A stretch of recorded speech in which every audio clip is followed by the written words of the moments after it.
Hello, Steve White, Steve Arts 89. Well, I have to say I'm pretty disappointed in The View, the ladies from The View.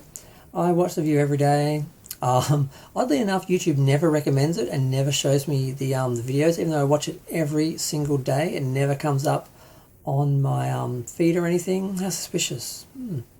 But yeah, so they didn't comment on the Jimmy Kimmel thing yesterday, and everyone was saying, oh, they're hypocrites, they should have been defending him, they're just not defending him because it's, you know, they're corporate overlords, blah, blah, blah. And someone pointed out, you know, that happened after the show aired, so they couldn't have commented on it yesterday, but they could have commented on it today, and they didn't. They talked about everything else in the news, but they didn't talk about that, and that does seem pretty gutless. And even if their bosses are telling them you can't talk about this because it's, you know, our thing, well, if they're, you know, news adjacent, they should be commenting on it anyway.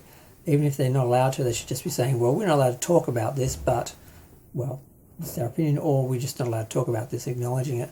But just to not speak about it when everyone's waiting for them to speak about it just looks bad, and it just affects their credibility. It's like, oh, so you'll criticise Trump and everyone else, but you won't criticise ABC because, you know, they pay your checks. It's really a bad look, so I'm really disappointed in them for that.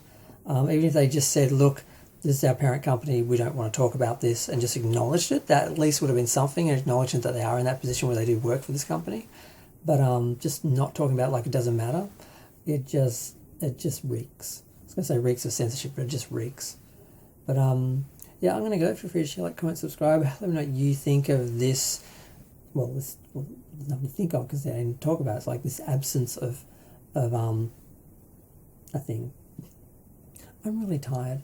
I just did a video about a trailer of something. I thought I should talk about The View, but I'm basically falling asleep. But I'm going to go.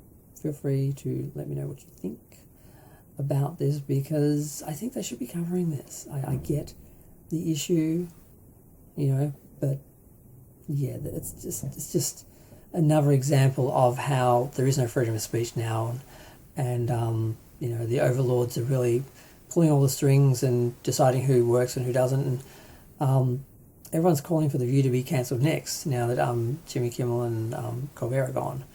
And I don't think it's a joke. I think they're actually trying to make this happen, and that's why ABC said, you will not speak about this, you will not speak about that, because otherwise you're going to be gone, because we cannot upset the overlord, the Trump, the Donald. But yeah, what they need to realise is you can never make these people happy, so you can jump through every hoop and they're still going to turn on you whenever they want to. You don't have any loyalty or safety. You're better off just being yourself, being genuine, and criticising them. And if you're going to go down for, you know, your actual beliefs, as opposed to just being fake or gutless or whatever. But I'm going to go. Bye.